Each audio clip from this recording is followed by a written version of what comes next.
સૌરાષ્ટ્ર में भाषण में कहा था, मैं એમ કહેલું કે હું જોઈ શકું છું કે એક સમય એવો આવશે કે મોરબી, જામનગર અને રાજકોટ આ ત્રિકોણ મિની જાપાન બનશે. ત્યારે મારી બહુ મજાક ઉડાયેલી. આજે હું મારી આંખો સામે હકીકત જોઈ રહ્યો છું. हमें धोलेरा स्पेशल इन्वेस्टमेंट रीजन पर भी बहुत गर्व है. आज ये शहर मॉडर्न मैन्युफैक्चरिंग का बहुत बड़ा केंद्र बन रहा है. धोलेरा में भारत की पहली सेमीकंडक्टर फैब्रिकेशन फैसिलिटी तैयार हो रही है. ये रीजन फ्यूचर टेक्नोलॉजी के लिए अर्ली मूवर एडवांटेज दे रहा है. यानी आपका इन्वेस्टमेंट बढ़ाने के लिए इस क्षेत्र में जमीन पूरी तरह तैयार है. इंफ्रास्ट्रक्चर रेडी है, पॉलिसी प्रेडिक्टेबल है और विजन लॉन्ग टर्म है. साथियों, सौराष्ट्र और कच्छ भारत की ग्रीन ग्रोथ का, ग्रीन मोबिलिटी का और एनर्जी सिक्योरिटी का भी एक बड़ा हब बन रहा है. कच्छ में 30 गीगावाट कैपेसिटी का रिन्यूएबल एनर्जी पार्क बन रहा है. ये दुनिया का सबसे बड़ा हाइब्रिड एनर्जी पार्क होगा.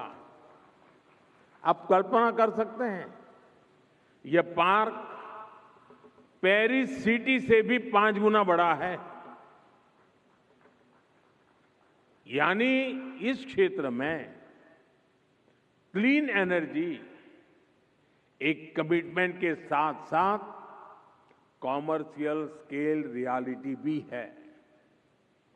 आप सभी ग्रीन हाइड्रोजन के पोटेंशियल से परिचित हैं. भारत में इस दिशा में अभूतपूर्व स्पीड और स्केल पर काम चल रहा है. यहां कच्छ और जामनगर ग्रीन हाइड्रोजन प्रोडक्शन के बड़े केंद्र बन रहे हैं. कच्छ में एक विशाल battery energy storage system BESS भी स्थापित किया जा रहा है. यानी रिन्यूएबल एनर्जी के साथ ग्रिड स्टेबिलिटी और रिलायबिलिटी भी एंश्योर की जा रही है. साथियों, कच्छ और सौराष्ट्र का एक और बहुत बड़ा सामर्थ्य है, यह रीजन भारत के वर्ल्ड क्लास पोर्ट से लेस है. भारत के एक्सपोर्ट का बहुत बड़ा हिस्सा यहीं से गुजरता है.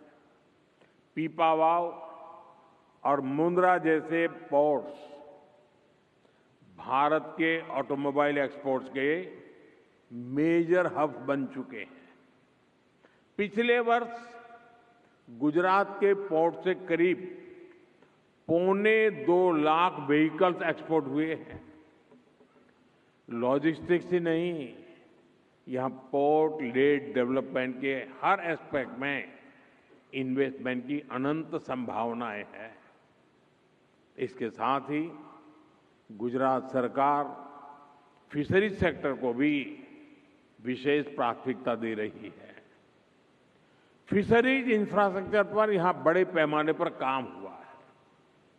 सी फूड प्रोसेसिंग से जुड़े इन्वेस्टर्स के लिए यहां स्ट्रांग इकोसिस्टम तैयार है. साथियों, इंफ्रास्ट्रक्चर के साथ साथ इंडस्ट्री रेडी वर्कफोर्स आज सबसे बड़ी आवश्यकता है. और गुजरात इस मोर्चे पर इन्वेस्टर्स को पूरी सर्टेनिटी देता है. यहाँ एजुकेशन और स्किल डेवलपमेंट का इंटरनेशनल इकोसिस्टम मौजूद है. गुजरात सरकार की Kaushal skill university future ready skill में युवाओं को तैयार कर रही है। ये ऑस्ट्रेलिया और सिंगापुर की यूनिवर्सिटी के साथ कोलैबोरेशन में काम कर रही है। नेशनल डिफेंस यूनिवर्सिटी भारत की पहली नेशनल लेवल डिफेंस यूनिवर्सिटी है। Gatishakti university road, railway, airway, waterways और लॉजिस्टिक्स हर सेक्टर के लिए स्किल्ड मैन पावर तैयार कर रही है। यानी इन्वेस्टमेंट के साथ साथ यहां टैलेंट पाइपलाइन भी एश्योर्ड है। आज ढेर सारी फॉरेन यूनिवर्सिटीज भारत में नए नए अवसर देख रही हैं और गुजरात उनके लिए प्रीफर्ड डेस्टिनेशन बन रहा है। गुजरात में ऑस्ट्रेलिया की 2 प्रमुख यूनिवर्सिटीज अपने कैंपस शुरू कर चुकी है। आने वाले समय में ये संख्या और बढ़ने वाली। साथियों, गुजरात में नेचर भी है, एडवेंचर भी है, कल्चर भी है और हेरिटेज तो है ही है।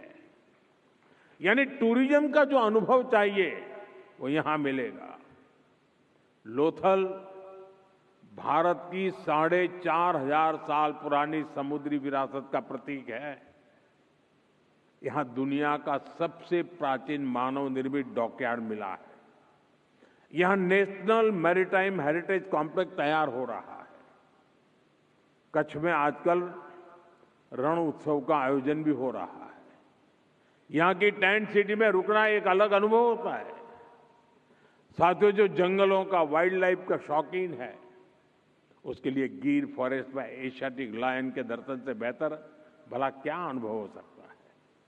यहां हर वर्ष 9 लाख से अधिक पर्यटक आते हैं।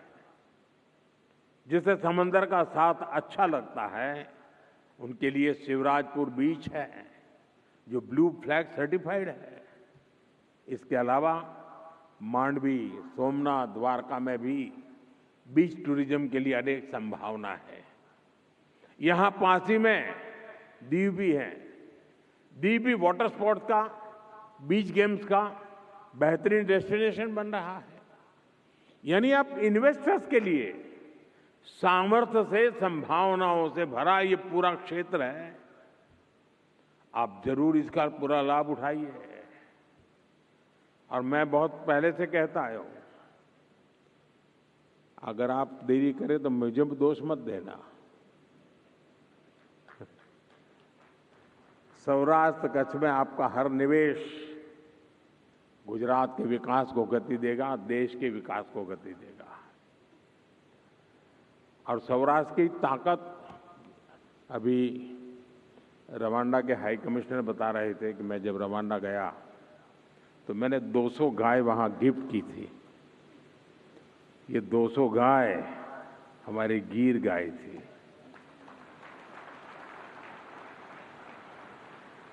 लेकिन उसकी एक विशेषता है, जब हमने 200 गाय दी वहां की ग्रामीण इकोनॉमी के लिए, तो उसमें एक नियम है कि गाय तो आपको देंगे, लेकिन उसकी जो पहली बछड़ी होगी वो आपको वापस देनी होगी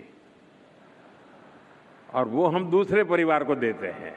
यानी इन दिनों वो 200 गाय से शुरू हुआ, हजारों परिवारों के पास आज गाय पहुंच चुकी है। रवांडा की ग्रामीण इकोनॉमी को बहुत बड़ी ताकत दे रही है और हर घर में गिर गाय नजर आ रही है। ये है मेरा सौराष्ट्र। साथियों, आज का भारत विकसित होने के लक्ष्य पर तेजी से काम कर रहा है और हमारे इस लक्ष्य की प्राप्ति में रिफॉर्म एक्सप्रेस की बहुत बड़ी भूमिका है। रिफॉर्म एक्सप्रेस यानी हर सेक्टर में नेक्स्ट जनरेशन रिफॉर्म। जैसे अब से कुछ समय पहले ही देश ने नेक्स्ट जनरेशन जीएसटी रिफॉर्म लागू किए थे। हर सेक्टर पर इसका अच्छा असर दिखा। विशेष रूप से हमारे एमएसएमईज को बहुत फायदा हो रहा है। रिफॉर्म एक्सप्रेस पर सवार भारत ने बहुत बड़ा रिफॉर्म इंश्योरेंस सेक्टर में किया गया है। भारत ने इंश्योरेंस सेक्टर में 100% एफडीआई को मंजूरी दे दी है। इसे